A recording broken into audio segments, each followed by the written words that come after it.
روزے دار سے کوئی شخص لڑائی جھگڑا کرے تو کیا روزے دار کو بھی اس کے برابر ترکی بہ ترکی جواب دینا چاہیے اور لڑائی جھگڑا کرنا چاہیے یا کیا کرنا چاہیے؟ محترم ناظرین کرام، روزہ صرف کھانے پینے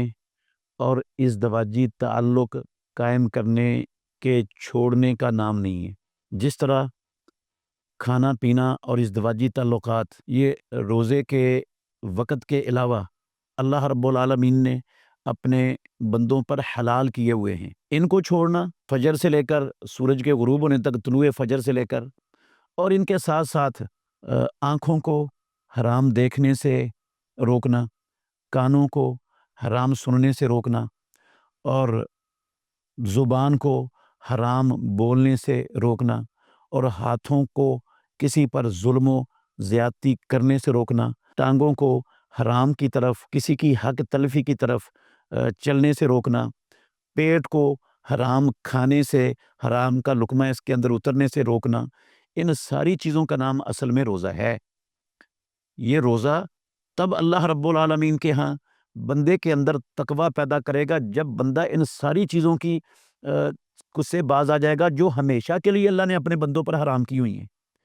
یہ تو کھانا پینا اور ازدواجی تعلق قائم کرنا، صحبت کرنا بیوی سے، یہ تو صرف رمضان کے دن میں روزے کے وقت میں منع ہے نا، تو صرف ان کو چھوڑنے کا نام روزہ نہیں ہے۔ تمام محرمات جو ان کے علاوہ ہیں، جو انسانوں نے اپنا معمول بنایا ہوا ہے، مسلمانوں نے، ان سب چیزوں کو چھوڑنا اصل روزہ وہ ہے۔ رسول مکرم صلی اللہ علیہ وسلم نے فرمایا ہے، اذا کانا صوم یوم احدکم، جب تمہارے کسی ایک کے روزے کا دن ہو، فلا یرفس ولا یجہل، نہ وہ کوئی جو ہے نا شہوت والا کام کرے اور نہ وہ کوئی جہالت والا کام کرے، نافرمانی والا، گناہ والا، جہالت والا کوئی کام نہ کرے۔ فَإِنِ امْرُؤٌ قَاتَلَهُ، اگر کوئی شخص اس سے لڑائی کرے، فَلْيَقُلْ إِنِّ امْرُؤٌ صَائِمٌ، تو وہ اس سے لڑنے کی بجائے یہ کہہ دے میں روزے دار ہوں، بس یہ کہہ کر چلا جائے، اس کو لڑتا رہنے دے، یہ اس سے کے ساتھ لڑائی میں شریک نہ ہو۔ صحیحین میں حضرت ابو ہریرہ رضی اللہ عنہ سے مروی ہے، کہتے ہیں رسول اللہ صلی اللہ علیہ وسلم نے فرمایا الصیام جنۃ، روزہ ڈال ہے۔ فَإِذَا كَانَ یوم صوم احدکم، جب تمہارے کسی ایک کے روزے کا دن ہو، فلا یرفث ولا یفسق ولا یجہل، نہ وہ کوئی جنسی بات چیت کرے اور نہ ہی وہ کوئی نافرمانی والا، گناہ والا، حرام کام کرے، اور نہ ہی وہ کوئی جہالت والا کام کرے۔ فَإِنْ صَابَّهُ أَحَدٌ، اگر کوئی اس کے ساتھ گالی گلوچ کرنا چاہے، فَلْيَقُلْ إِنِّ امْرُؤٌ صَائِمٌ، تو اس کو کہے میں تو روزے کی حالت میں ہوں۔ لیکن اگر وہ کھانے پینے کو اور ازدواجی تعلقات کو چھوڑے ہوئے روزے کی مشقت، تکلیف، بھوک پیاس سب کچھ برداشت کر رہا ہے، لیکن وہ گالیاں بھی دے رہا ہے، غیبتیں بھی کر رہا ہے، چغلیاں بھی کر رہا ہے، گانے بھی سن رہا ہے، موسیقی بھی سن رہا ہے، غیر محرم عورتوں کو دیکھ کر لذت بھی حاصل کر رہا ہے، ان کو ٹکٹکی باندھ کے دیکھتا رہتا ہے، اور بھی سارے جو محرمات ہیں، فسق، نافرمانی، گناہ والے کام ہیں، وہ سارے کرتا ہے، تو ایسے بندے کو کے روزے کی اللہ رب العالمین کو حاجت اور ضرورت نہیں ہوتی، اور نہ ہی اللہ نے ایسا روزہ رکھنے کا بندے کو کہا ہے۔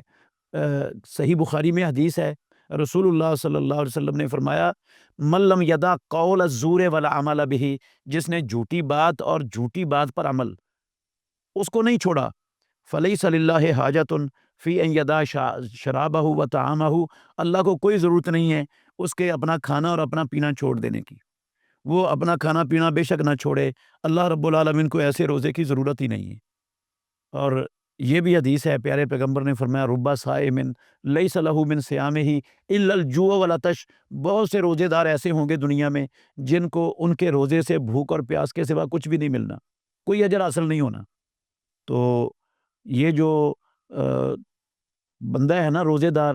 اس کو تمام فسق، نافرمانی اور گناہ والے کاموں سے بھی بچنا ہے، دن کے وقت جنسی باتوں سے اور جنسی امور سے بھی بچنا ہے، اور جہالت والے کاموں اور جہالت والی تمام باتوں سے اپنے آپ کو دور رکھنا ہے۔ یہ ہے اصل میں روزہ رکھوانے کا مقصد، اللہ تعالیٰ کا، کہ بندہ ان ساری چیزوں سے اپنے آپ کو دور کر لے، بچا لے، اور اپنے نفس پر جو ہے نا قابو پا لے اور نفس کو نافرمانی اور گناہ کے کاموں کی طرف نکلنے نہ دے، اس کی گرفت بندے کی گرفت اپنے نفس پر مضبوط ہو جائے، شیطان سے بھی بچ جائے، نفس سے بھی بچ جائے، تو پھر وہ